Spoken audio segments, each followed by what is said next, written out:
പ്രതിപക്ഷ നേതാവ് V D സതീശനെ മുഖ്യമന്ത്രിയായി ഉയർത്തിക്കാട്ടി പത്തനംതിട്ട നഗരത്തിൽ ഫ്ലെക്സ് ബോർഡുകൾ. ജില്ലയുടെ പ്രധാനപ്പെട്ട ഭാഗങ്ങളെല്ലാം ഫ്ലെക്സ് സ്ഥാപിച്ചിട്ടുണ്ട്.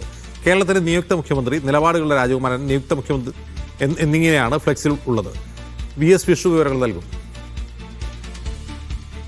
പത്തനംതിട്ട ജില്ലയിലെ പ്രധാന നഗരപ്രദേശങ്ങളിലെല്ലാം പ്രതിപക്ഷ നേതാവ് വി ഡി സതീശന് പിന്തുണയുമായുള്ള ഫ്ലെക്സുകൾ കാണാൻ സാധിക്കും. ഇന്നലെ രാത്രിയോടെയാണ് ഫ്ലെക്സുകൾ ജില്ലയുടെ പല ഭാഗങ്ങളിൽ കാണുവാൻ സാധിക്കുന്നത്. പത്തനംതിട്ട ജില്ലയെ സംബന്ധിച്ച് വലിയ തരത്തിൽ വി ഡി സതീശൻ അനുകൂലികളൊന്നുമില്ലാത്ത ഒരു ജില്ലയാണ്. പക്ഷേ ഏത് തരത്തിൽ വി ഡി സതീശൻ അനുകൂലമായി ഒരു ഫ്ലെക്സുകൾ വന്നു എന്നുള്ളതൊക്കെ നമ്മൾ ചിന്തിക്കേണ്ടിയിരിക്കുന്നു. ജില്ലയിലെ പല പള്ളികളിലും ഇന്ന് പ്രത്യേക കുർബാന വി ഡി സതീശനായി നടത്തുന്ന ഒരു സാഹചര്യമുണ്ടായി. പ്രത്യേകിച്ചും പരിമല പള്ളിയാണെങ്കിലും കുന്നന്താനം പള്ളിയാണെങ്കിലും അവിടെയൊക്കെ വി ഡി സതീശന് പ്രത്യേക കുർബാനകൾ അർപ്പിക്കുമ്പോൾ ഒരു സഭാ പിന്തുണ കൂടി അദ്ദേഹത്തിനുണ്ട് എന്നുള്ള സാഹചര്യം വരുത്താൻ വേണ്ടി വി ഡി സതീശൻ അനുകൂലികൾ നടത്തുന്ന ഒരു വർക്കാണോ ഇതെന്ന് സംശയിക്കേണ്ടിയിരിക്കുന്നു. കേരളത്തിൻ്റെ നിയുക്ത മുഖ്യമന്ത്രി, നിലപാടുകളുടെ രാജകുമാരൻ എന്നിങ്ങനെ എഴുതിയാണ് ഫ്ലെക്സ് ജില്ലയുടെ പല ഭാഗങ്ങളിലും വെച്ചിരിക്കുന്നത്. ഏതായാലും വി ഡി സതീശൻ്റെ അനുകൂലികൾ വലുതായിട്ടില്ലാത്ത ഒരു ജില്ല തന്നെയാണ് പത്തനംതിട്ട. ഇവിടെ കൂടുതൽ രമേശ് ചെന്നിത്തല എ ഗ്രൂപ്പ് സംവിധാനത്തിലൊക്കെ പോകുന്ന ഒരു ജില്ലയാണ്.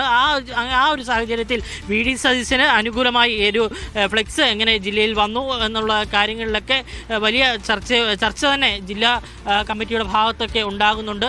ഏതായാലും ഇന്നലെ രാത്രിയോടുകൂടി തന്നെയാണ് ഈ ഫ്ലെക്സുകൾ വന്നുള്ള കാര്യത്തിൽ ഉറപ്പാണ്.